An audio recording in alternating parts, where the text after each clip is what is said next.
بسم اللہ الرحمن الرحیم۔ فضائل اہل بیت۔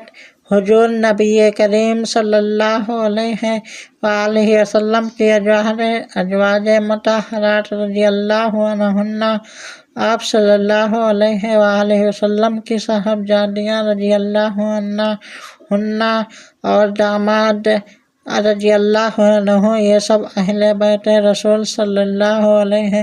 وآلہ وسلم ہیں۔ ام المومنین حضرت ام سلمہ رضی اللہ عنہا فرماتی ہیں کہ سورہ احزاب کی آیت میرے گھر میں نازل ہوئی تھی، اور جب یہ آیت نازل ہوئی میں اس وقت دروازے پر بیٹھی ہوئی تھی۔ میں نے حضور نبی کریم صلی اللہ علیہ وآلہ وسلم سے عرض کیا، یا رسول اللہ صلی اللہ علیہ وآلہ وسلم، کیا میں اہل بیت ہوں؟ حضور نبی کریم صلی اللہ علیہ وآلہ وسلم نے فرمایا، میری ازواج اہل بیت ہیں۔ حضرت ابو سعید خدری رضی اللہ عنہ سے مروی ہے کہ جب سورہ احزاب کی آیت نازل ہوئی تو حضور نبی کریم صلی اللہ علیہ وآلہ وسلم 40 روز تک فجر کے وقت مسلسل اپنی بیٹی حضرت سیدہ فاطمہ الزہرا سلام اللہ علیہا کے دروازے پر تشریف لے جاتے رہے اور فرماتے رہے، اے میرے اہل بیت، تم پر اللہ کی سلامتی، رحمت اور برکت نازل ہو، نماز پڑھو تاکہ اللہ تم پر رحم فرمائے۔ حضرت انس بن مالک رضی اللہ عنہ سے مروی ہے کہ اس آیت مبارکہ کے نزول کے 6 ماہ بعد تک حضور نبی کریم صلی اللہ علیہ وآلہ وسلم اپنی بیٹی حضرت سیدہ فاطمہ الزہرا سلام اللہ علیہا کے گھر فجر کے وقت جاتے رہے اور بآواز بلند فرماتے رہے، میرے اہل بیت نماز پڑھو، اللہ تو یہی چاہتا ہے کہ نبی کے گھر والوں سے ہر قسم کی ناپاکی کو دور فرما دے اور تمہیں پاک صاف کر دے۔ سورہ نمل میں ارشاد باری تعالیٰ ہے، جب موسیٰ علیہ السلام نے اپنی گھر والی سے فرمایا، مجھے ایک آگ نظر آتی ہے۔ اس آیت میں اللہ عز و جل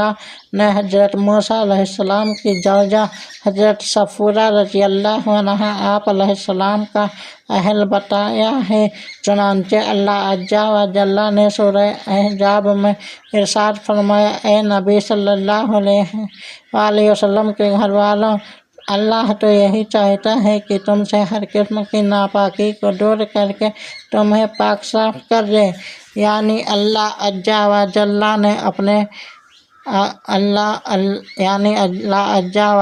نے ہر وہ کام جو شریعت کے خلاف ہے، ہر وہ کام جو بارگاہ الہی میں ناپسندیدہ ہے، اہل بیت حضور نبی کریم صلی اللہ علیہ وآلہ وسلم کو ان سے پاک کرنے پر قادر ہے۔ اور اس ضمن میں حضور نبی کریم صلی اللہ علیہ وآلہ وسلم کا فرمان عالی شان ہے، میں اور میرے اہل بیت گناہوں سے پاک ہیں۔ طبرانی کی روایت ہے کہ حضور نبی کریم صلی اللہ علیہ وآلہ وسلم سے دریافت کیا گیا کہ آپ صلی اللہ علیہ وآلہ وسلم کے قرابت دار کون ہیں؟ آپ صلی اللہ علیہ وآلہ وسلم نے فرمایا، علی، فاطمہ، حسن اور حسین علیہم السلام۔ روایات میں آتا ہے کہ حضور نبی کریم صلی اللہ علیہ وآلہ وسلم نے حضرت سیدنا علی المرتضیٰ علیہ السلام، حضرت سیدہ فاطمہ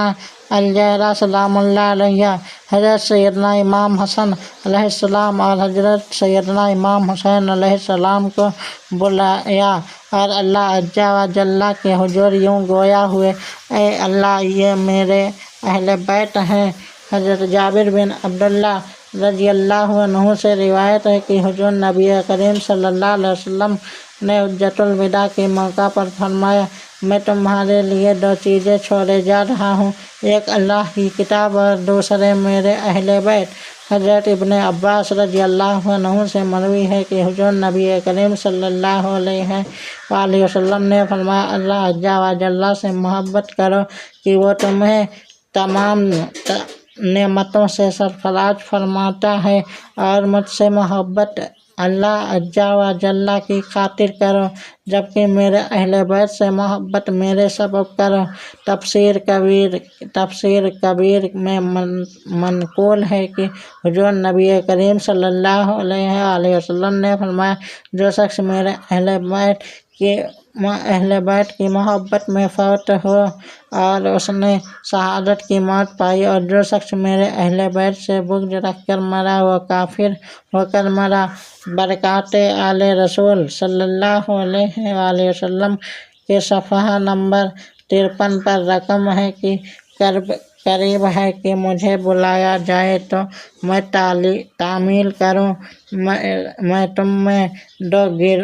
دو گراں قدر چیزیں چھوڑے جا رہا ہوں، اللہ کی کتاب جو ایک رسی ہے زمین سے آسمان تک، اور دوسری میری اطاعت اور اہل بیت۔ مجھے اللہ تعالیٰ نے خبر دی ہے کہ یہ دونوں جدا نہیں ہوں گے یہاں تک کہ حوض کوثر پر مجھ سے ملاقات کریں گے۔ اب غور کرو کہ میرے بعد ان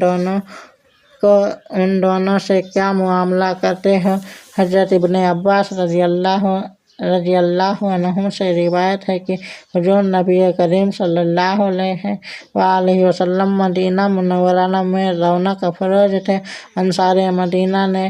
جب دیکھا کہ حضور نبی کریم صلی اللہ علیہ وآلہ وسلم کے مصارف بہت زیادہ ہیں لیکن آپ صلی اللہ علیہ وآلہ وسلم کی آمدن کچھ نہیں، تو انہوں نے اپنا مال و اسباب جمع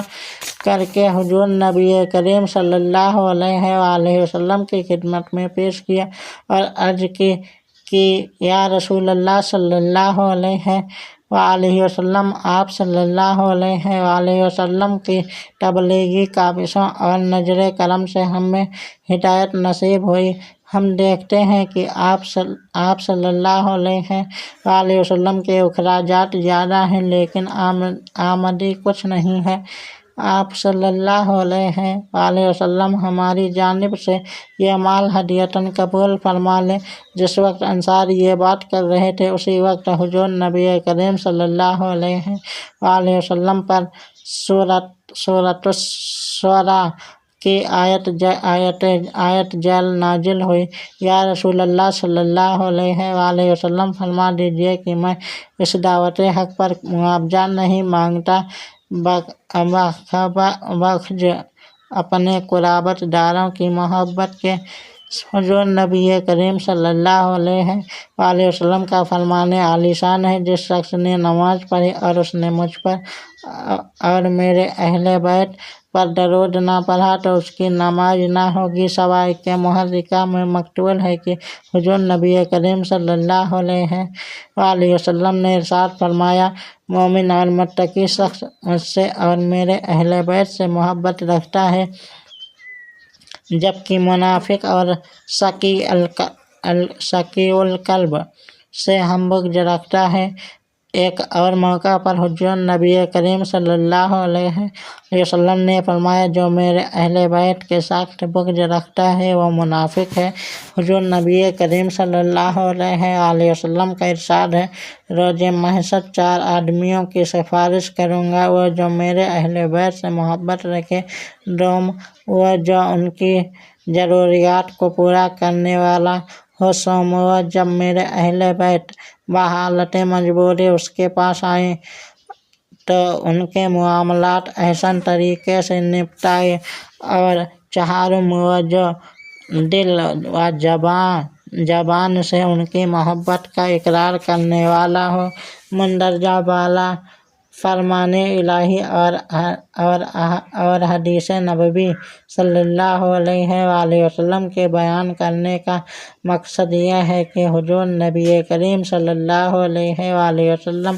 کے اہل بیت کے مراتب اور ان کی شان کو بیان کیا جائے، تاکہ وہ لوگ جو انجانے میں حضور نبی کریم صلی اللہ علیہ وآلہ وسلم کے اہل بیت کی شان میں گستاخی کرتے ہیں وہ جان لے کہ اللہ عزا و جل اور حضور نبی کریم صلی اللہ علیہ وآلہ وسلم کے نزدیک ان کے اہل بیت کی کیا شان ہے۔ اہل بیت کون ہے، اس کی وضاحت ہم قرآنی آیات اور حدیث کی روشنی میں بیان کر چکے ہیں۔ حضور نبی کریم صلی اللہ علیہ وآلہ وسلم کہ اہل بیت وہ لوگ ہیں جن پر صدقہ کا مال حرام ہے۔ ان حضرات میں حضرت سیدنا علی المرتضیٰ علیہ السلام، حضرت سیدنا عقیل رضی اللہ عنہ، حضرت سیدنا جعفر رضی اللہ عنہ، حضرت سیدنا عباس رضی اللہ عنہ اور ان کی اولادیں شامل ہیں۔